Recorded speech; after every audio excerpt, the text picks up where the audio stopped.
Durante toda a sua vida parlamentar, o hoje presidente Jair Bolsonaro, ele se especializou em identificar problemas. Problemas que eram, na visão dele, os problemas que o país tinha. Problemas que afligiam a sua alma, a sua formação, o seu modo de ver o mundo, que basicamente se resumiam a uma guerra ideológica, né, entre esquerda e direita. E a esquerda, para ele, não é só a esquerda contra a propriedade privada, ou a esquerda que defende a ditadura de Cuba, a ditadura da Venezuela, da Coreia do Norte, ou que vai para esse Fórum de São Paulo, que aliás teve reunião essa semana e foi um fracasso, nem a Gleisi Hoffmann apareceu. Mas a esquerda que incomoda o presidente, na percepção dele, defende ideias, na ideia dele, como o aborto, por exemplo, que para ele é uma visão de esquerda. Como se o aborto fosse uma discussão sobre esquerda e direita. Para ele, a homossexualidade é uma questão da esquerda. Como se as pessoas de direita não houvesse entre elas pessoas homossexuais. A homossexualidade é uma coisa da esquerda. Na ideia dele, a forma como ele fala autoriza essa divisão. Aí na campanha, ele fez um diagnóstico muito bem feito dos problemas do país, com a ajuda do Paulo Guedes. Ele criticou o corporativismo, ele criticou os exageros da legislação trabalhista, da legislação em geral, da carga tributária, passou a defender o que ele jamais defendia, antes ele não defendia, que era a reforma da Previdência, a venda das estatais, a redução do Estado, muito bacana. Tomou posse, entregou essa tarefa de transformação do Estado a alguns ministros, o ministro Tarcísio, o ministro Paulo Guedes, e essa agenda ficou com o Congresso Nacional e esses ministros. E passou a se dedicar a uma pauta curiosa, né? Uma pauta que passa por aumento do limite da carteira de motorista, que passa por brigar contra os radares. E ele começou a dar declarações numa velocidade cada vez maior, uma frequência um pouco menor, depois começou a aumentar, até que nos últimos 10, 15 dias, ele falou sobre uma quantidade industrial de coisas. Ele falou sobre a fome, dizendo que ela não era tão grave quanto não sei o quê, porque ela é grave. Talvez não seja tão grave quanto já foi um dia, graças a Deus, segundo ele, graças às transformações do país, não importa. O fato é o seguinte, o Brasil era um país que tinha fome, hoje é um país obeso, mas tem fome ainda, tem gente passando fome. Ele falou, e como eu disse ontem, às vezes eu tenho a impressão de que quando ele fala, ele se anima com as palavras, depois cai a ficha e ele conserta. Então, no caso da fome, ele primeiro deu uma declaração dizendo que não tinha, depois ele disse que tinha, mas não era tão grave, mas falou sobre a fome. Aí ele criticou o sistema de radares, criticou o monitoramento do desmatamento da Amazônia. Sobre o jornalista Glenn Greenwald, que divulgou o vazamento dos diálogos da Força Tarefa, fez questão de lembrar que ele é gay. Não sei como isso muda a qualidade do conteúdo do material, mas para ele foi importante listar isso. Questionou a morte do cacique do Amapá, que foi morto, e ele fez questão de falar sobre a morte do cacique do Amapá para tentar fixar a ideia de que não tem uma questão contra os índios. E ontem ele culminou com uma afirmação que seria insensível se fosse verdadeira, seria só insensível se fosse verdadeira, mas que sendo falsa é inaceitável. Né? Ele afirmou que o pai do presidente da OAB, que era militante de um grupo de esquerda que pregava a luta armada, foi morto pelos seus pares. Ele disse que o pai do presidente da Ordem dos Advogados do Brasil foi morto pelos seus pares. Primeiro, por que ele disse isso?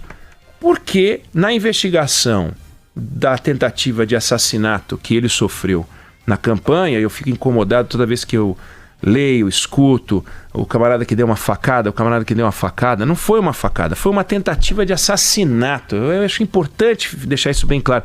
Tentaram matar o Bolsonaro. E não é que o Adélio Bispo não matou o Bolsonaro não morreu, é diferente. O Adélio Bispo furou, fez o estrago que ele podia fazer, agiu da forma agressiva que ele podia. Ele só não conseguiu ficar mais tempo em contato com o corpo do presidente para girar mais a faca, mas que ele tentou matar o presidente, tentou. Não é que ele tentou dar uma facada no presidente. Isso é infantil, não é uma facada, é uma tentativa de homicídio com uma faca.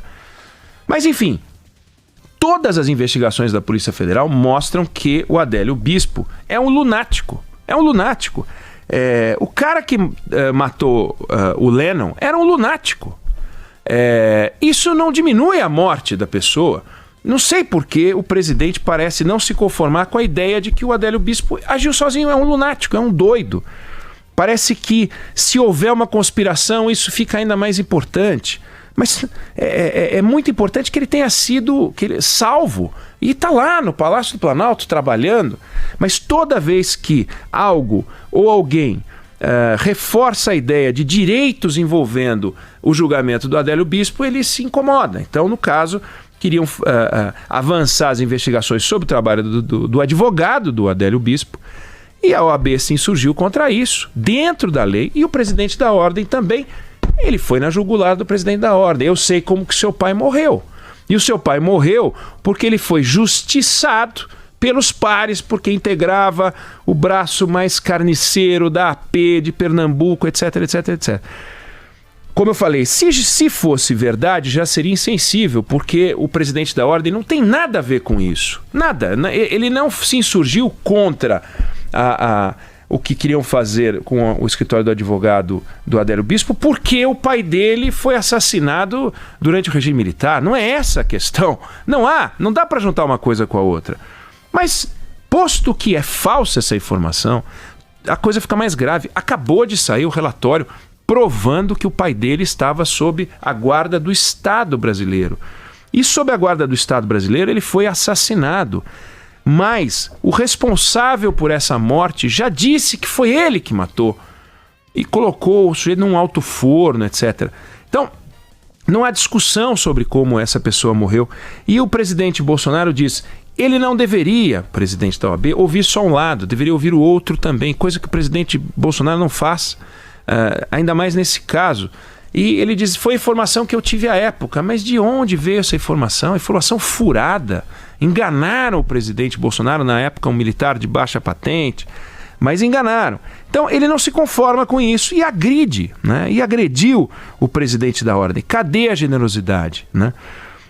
Por algum tempo esse modelo pode funcionar. Pode funcionar porque atiça os haters, como eu falei, estimula os seguidores, mas tem uma figura central nessa história toda que está olhando para isso um pouco aparvalhado, sabe? Um pouco assustado, um pouco tenso. Chama-se o brasileiro, né? Nas palavras do presidente, o brasileiro de bem. Brasileiro de bem. Não é o cara que assalta banco, não é o cara que rouba. Brasileiro de bem. Brasileiro de bem, ele está vivendo não com 3,7% de desemprego americano, do país que o presidente tanto admira e que todos nós admiramos. Ele está vivendo com 12,5% de desemprego. A cada 6 pessoas tem uma que não tem trabalho, 7 pessoas tem uma que não tem trabalho. Num prédio de 10 apartamentos, tem lá 4 que não tem trabalho, 5... É uma coisa inacreditável o que está acontecendo. O país está andando de lado. Vai crescer 0,8% esse ano, com uma taxa de crescimento populacional de 0,7%. Então nós vamos crescer 0,1% de renda este ano. Mas no acumulado, a gente não retomou a renda de 2011. Nós estamos empobrecendo há 8 anos. Não é culpa do presidente Jair Bolsonaro, mas é responsabilidade dele trabalhar para isso. Todo o esforço dele tem que ser voltado para isso. Então esse brasileiro que acorda cedo, não comete crime, paga imposto, se vira para dar um padrão de vida para a família, quer consertar a televisão que quebrou e não tem dinheiro, o cartão ele estourou, 60 milhões de pessoas devendo dinheiro, é uma barbaridade. Esse camarada ele olha para isso e fala, mas será que temos um problema aqui? São esses os problemas do país? Cadê a discussão dos verdadeiros problemas do país? Essas pessoas elas não saem às ruas, elas não entram na rede social, mas elas têm opinião. Elas saíram em 2013, uma parte delas saiu em 2013, depois não saiu mais. Elas são generosas, elas são ordeiras, mas o limite delas chega. Será que dá para ficar nessa toada? Dá tempo de mudar. Foram só 7 meses de governo, restam ainda 3 anos e algo. É tempo de sobra para demonstrar grandeza e fixar o nome da história, para que pessoas que votaram nele tenham orgulho e os adversários olhem para ele com respeito. Mas que atitudes como a de ontem, passou de todos os limites razoáveis, isso não tem a menor dúvida de que passou.